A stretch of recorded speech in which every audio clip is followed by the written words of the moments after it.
Hey Waffle Gang, I do hope you're well. My name is Mark and today we're checking out some more Reddit stories, and if you do love a Reddit story, why not consider hitting that like, subscribe, maybe that notification bell too.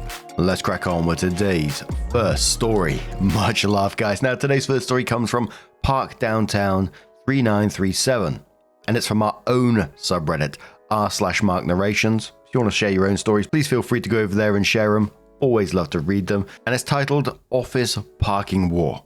Throw away because my brother thinks I'm an arsehole and I don't need him chiming in. I'm not asking if I am. I, 25 female, work in an office. The front of the office is for client parking only, so it doesn't overcrowd. The back of the office has our employee parking. The front of the office has 3 handicap parking spots and the back has none. It meets whatever requirements it has to. Technically. I lost both of my legs from the knees down in a terrible accident as a teen.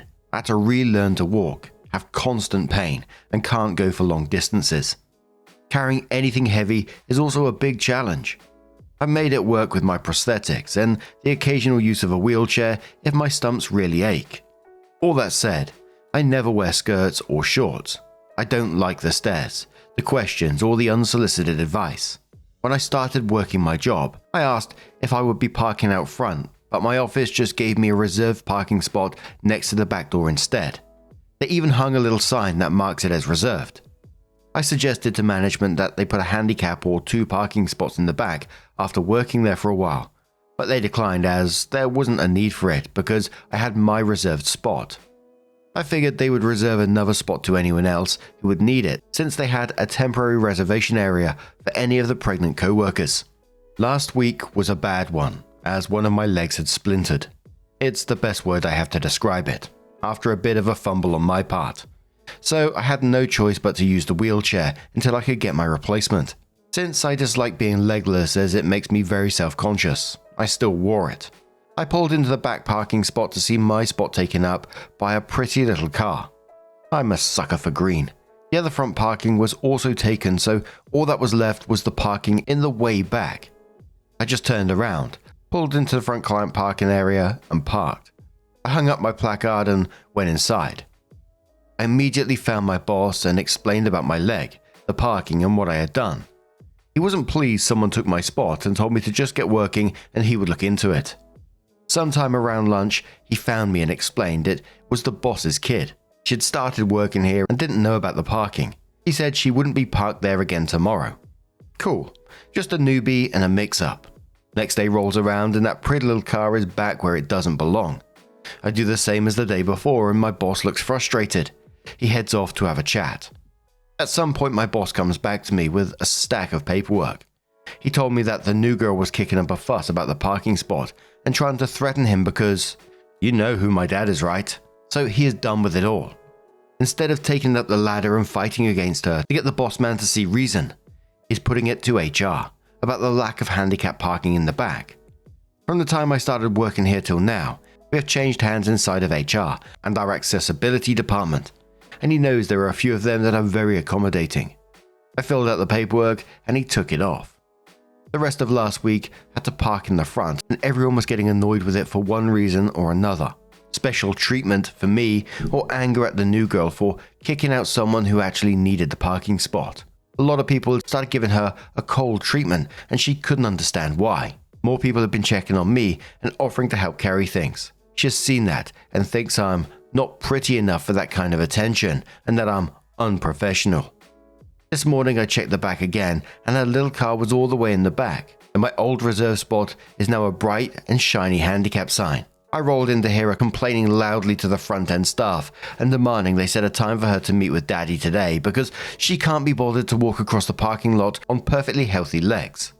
Judging by her skirt and heels, I would trade our legs in an instant so she could keep the damn parking spot. Sorry, guess I needed to vent a little, and I'm worried what she might say to her daddy and how it will affect me. Just going back to the beginning of the post, I was scratching my head to think why your brother thinks that you're the arsehole. No way, he's the arsehole in this situation for even thinking that. I'm picturing you as my sister and there's no way I'd be against you in any way, shape or form in this situation. I'll be wanting what's the best for you in it, etc, etc. I'm trying to work out why he would be like this. Is he just an asshole in general, or is there another reason behind it? I think it was handled in a decent way, sorting out the proper paperwork for an official handicap spot was the best solution in the end. It covers you for the future, doesn't it? Although they should have listened to you at the start and done it in the beginning, it's been done now. As for the daughter complaining to her daddy, I wouldn't worry about that too much, in all honesty. She's new to the company, she's come in, walking over people, being absolutely disgustingly rude, and I'm sure, just like anyone reading this post, she's going to be alienating the people around her at the same time. But Lauren CD says, too bad your brother is such a jackass that you had to use a throwaway to write this. Your company doesn't sound much better than your brother. I think it's time to move on from both. Good luck. Beautiful Pizza says, this made me sick to my stomach. I don't give a fuck what your brother or anyone else thinks about it. This is repulsive behavior. I tried to give your brother the benefit of the doubt, but I just can't. I know he's your brother, but that's exactly why he'd be ready to burn the place to the ground for you. Hell, this is the only thing I know about you, and I want to burn the place down. I'll literally go to prison for my sisters. That old cat says, well, that entitled attitude sucks, and comments like she's not pretty enough for that kind of attention sound like harassment to me. Hopefully the owner won't be a knob about it, and will pull his daughter in line. Good on your manager for solving the problem permanently. That one fat unicorn says, how in the holy fuck does your brother determine that you're the arsehole here? You don't fucking have any legs. The parking spot is reserved for you. I swear the fucking audacity of some people. As for the little bitchy princess who can't be bothered to read or walk her lazy ass across a damn parking lot, what is she gonna tell her dad? I mean, seriously, what can she possibly say that won't make her look like a giant fucking see you next Tuesday? Daddy, this girl with no legs is making me, your precious daughter, walk. I can see that conversation going over really well. So, sometime later, Opie comes in with the update. I'm being more mindful to pronounce the when I say that the OP comes in with the update, because apparently, and a few people have pointed this out, not in a nasty way or anything, but it sounds like I'm saying her update all the time, like her as in she, or it's confusing some people. I do apologize, but OP came in with the update, and it says, update on office parking war. I appreciated the kind words to my annoying little rant yesterday. My brother can be pretty hard to deal with, as he has a very difficult time understanding others. Maybe he didn't get enough hugs as a kid. Who knows? I know a lot of people are looking for an update, but it felt nice to have a few people on my side. That said, nothing really happened yesterday. It wasn't until I got home from work that things started to pick up. My boss called after hours. He never does this, and strongly suggested I wear a skirt to work tomorrow and then leave early for an appointment, with the time that he approved of. When pressed, he said he really couldn't go into details because my reactions would tell a lot.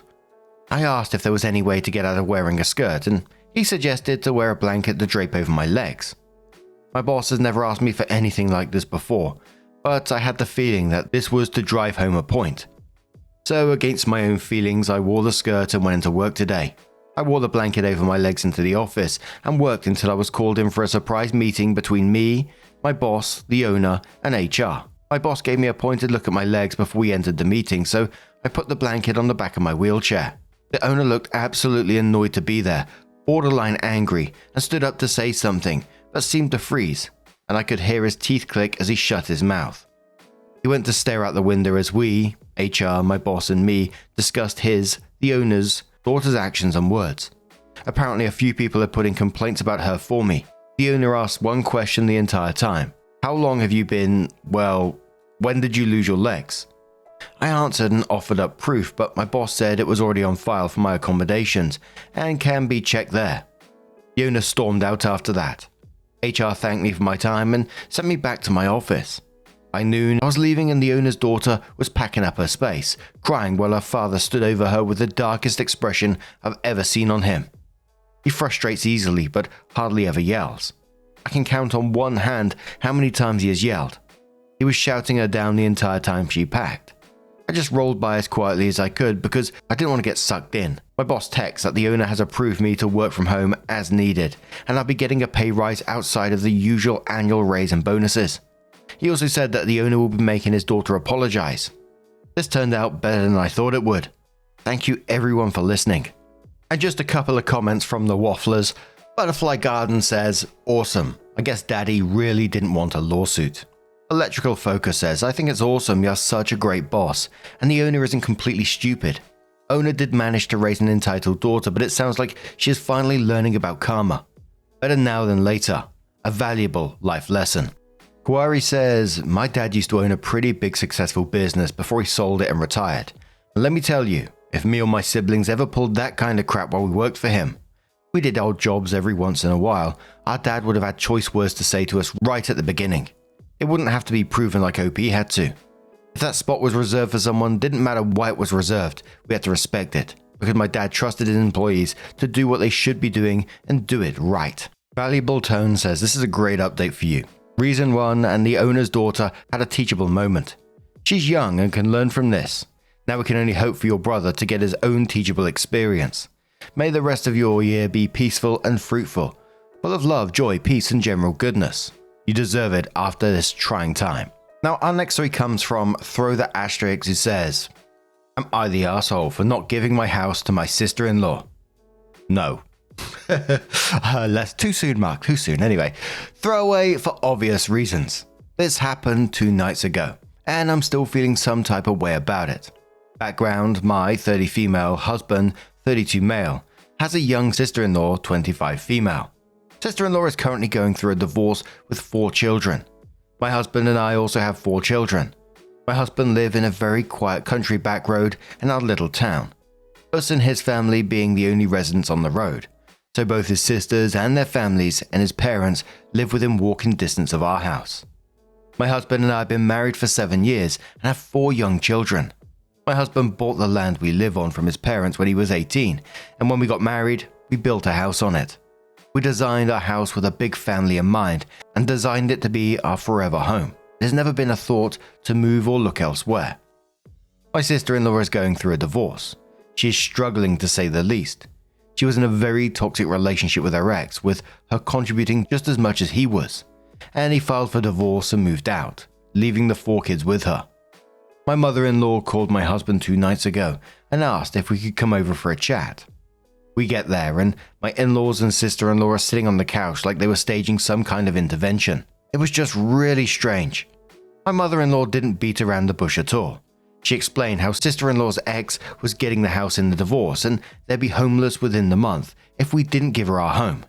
It honestly took me a second to comprehend what she even said, because it was so out of left field. Husband didn't need that second and looked them dead in the eyes and said, no. In-laws started telling us like, you guys don't need all that house. You guys can move into one of the new neighborhoods in town. You guys can just build a new house. I offered to open up our playroom and guest room to them until they could find somewhere to live. We have air mattresses and the guest room has a full bath, but that was not good enough apparently. That was when we got up and left. They began yelling after us, saying that we don't care about the children. Family helps family. We're being greedy and selfish, etc., etc. I'm honestly so proud of how we reacted, because my first instinct was to go off and say some hurtful things. But we just went home, to our home. We love our sister-in-law's kids and obviously do not want them to be homeless. But they don't need my house at the expense of my own children and family. I don't see why sister-in-law's family deserves my home. What about my kids? Now the in-laws are calling and texting saying we don't care about the kids, we're selfish and greedy, we're making her homeless. And I'm wondering if maybe we were too quick to say no. So am I the arsehole for not giving my home to my sister-in-law?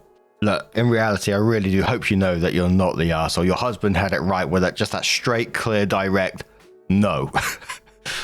It's absolutely bonkers for someone to come out with something like that. I always think the thought process behind it. There's grown adults sat there discussing someone else giving over their property like that. He was even kind enough to offer them guest rooms as a temporary solution, and it just shows that you're not heartless. You're willing to change your entire lifestyle for someone else's problems, basically. But to be honest, when you was writing that in my head, I was going, oh, no, don't offer that to them. If they're willing to come up to you and say, we want your house, you know, that's a level of entitlement that's off the charts for me. And once they get in your house, all sorts of shit will be going down. It did have me thinking, though, as the in-laws got their own home, I'm sure they wouldn't mind just giving up their house to them, right? Right? But Cruel Summer says, not the arsehole, you can't be making someone homeless when you've literally offered them space in your own home. Sister-in-law is making herself homeless by turning down offers of assistance because they aren't exactly what she's going for. She's really the selfish and greedy one because she insists on displacing your family rather than humble herself to live temporarily in someone else's home. Sometimes it sucks to suck, and for sister-in-law, this may be one of those times. But word to the wise, take your offer off the table. You've already seen they are willing to resort to anything to get you to bend and cave. They aren't interested in respecting you or treating you with dignity. When sister-in-law gets desperate, she may finally agree to your offer. But that doesn't mean the bullying will stop. Likely, it'll get worse, and she'll try to make your life miserable from within your own home, until you're forced to consider kicking her out. And then the guilt trips will get 1,000 times worse, as you are now literally kicking her out onto the street. Instead, call their bluff. We are very disappointed with how little respect this family has for our family, our children, and our own home. In light of this, the previous offer to open up the playroom to sister-in-law is no longer on the table, as we feel it would be a mistake to try and share space with someone who clearly has no respect for us. We rest easy in knowing that all the rest of you, who are clearly not as greedy or selfish as us, are likely waiting with open arms to accept sister-in-law and her kids into your homes so she will have somewhere to go without our offer. Opie says, my husband has already told sister-in-law that she isn't welcome anymore, but honestly, if it came down to it, I would take the kids in a heartbeat. They didn't ask for this, and they're struggling so much. But sister-in-law can sleep in the shed. Sushi Bento Box says, how is the ex getting the house if she's the one with the kids? Assuming they're his kids, that is. Opie says the house is his, bought and paid for by him, without her contributing a cent. So that definitely factors in, but from my understanding she can't buy him out because she has no money, and the in-laws can't or won't buy him out either. And I'm also understanding that he's paying quite a pretty penny in child support. So I don't think she would get the house paid for by him and child support. She may have had to pick one or the other. And I can say with certainty, she would choose the child support money. Dogmother says your in-laws are old. Their family is grown up now. They don't need their house. They should stop being so selfish and move out somewhere smaller so their daughter can have their house. Why are they making her homeless? Why don't they care about their grandkids? How is any of that reasonable? Not the arsehole. Opie says my husband has been dealing with his parents and sister. I've been ignoring all texts and calls, but from what they are saying, their house is too small, only 2 bedrooms, and they need something bigger for the kids to be able to thrive. Oh dear. So obviously that means my own kids have to be moved out of the home they all lived in their whole lives and just go somewhere else. While my husband and I still pay for them to live in our house because sister-in-law doesn't work and has no plans to. OP comes in with her update and says putting here because it won't let me update in the post body. So as a lot of you and myself thought, sister-in-law was lying about a lot. Not going to go into too much detail because it's seriously years worth of lies. But my husband and I called ex-brother-in-law and we 100% fully believe everything her ex told us. He has no reason to lie to us and said over and over he just wants the best for his kids and he's trying his best not to do anything that could possibly harm him in a court of law. She lied about him getting the house, lied about how much she was going to get in child support, lied about how often she would have her children. Something else that came out is that her oldest is not even her ex's child. Just so many lies. We feel so incredibly stupid and deceived and disgusted, to be honest. We told my in-laws everything he had to say and they were upset to find out she has been lying, but they kind of doubled down saying she must have had a good reason. She's backed into a corner, she's really going through a tough time, and a bunch of other nonsense. Sister-in-law was called and asked to come and join us.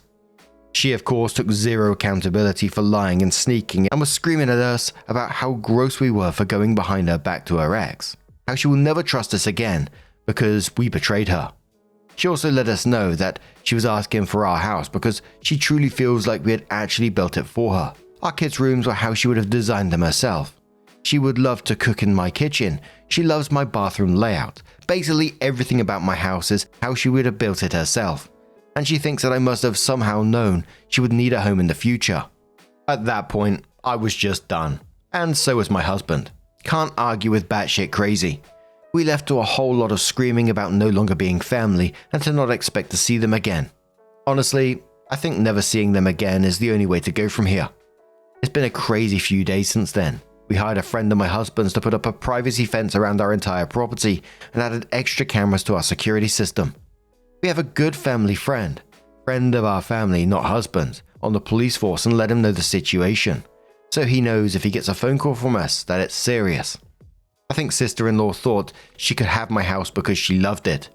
That's kind of it. She wanted it, so she thought she deserved it. I guess she was either planning to sell her house at some point or maybe rent it out. I have no idea. And I really don't think she had thought all the way through. She just thought that if she told us she was losing the house, then she'd feel obligated to help in the way she wanted. So I hope this clears up some questions. I know I feel at peace with the situation.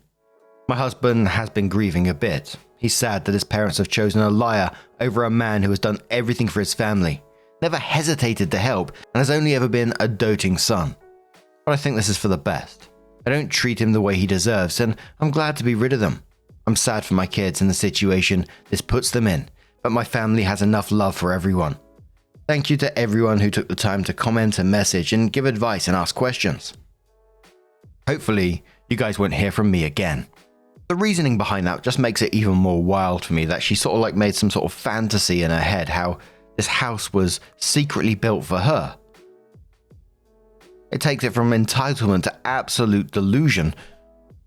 And I understand your husband's feelings in this as well, grieving the relationship that's now gone with his parents, who have chosen to support toxic behavior over the truth. But in the end, I think it's going to be the healthiest option for everyone all around. Do I think it's the end of it for them? I don't know, because that kind of behavior, I struggle to see how it ends just there.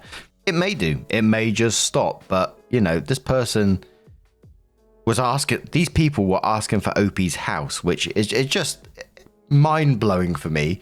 I try to picture myself going up to a family member and saying, yep, I like the house. It looks like you built this house just for me. Can I have it? I mean, what the fuck? So I struggle to see how that stops just there. But what do you guys make of this situation? Let us know your thoughts down in the comments below. Now, just a huge thank you for being here today, getting involved in the stories, your love, your support, your time. It always means the absolute world to me. So thank you so much for being involved. You are absolutely bloody amazing. And I'll see you in the next one. Take care and much love.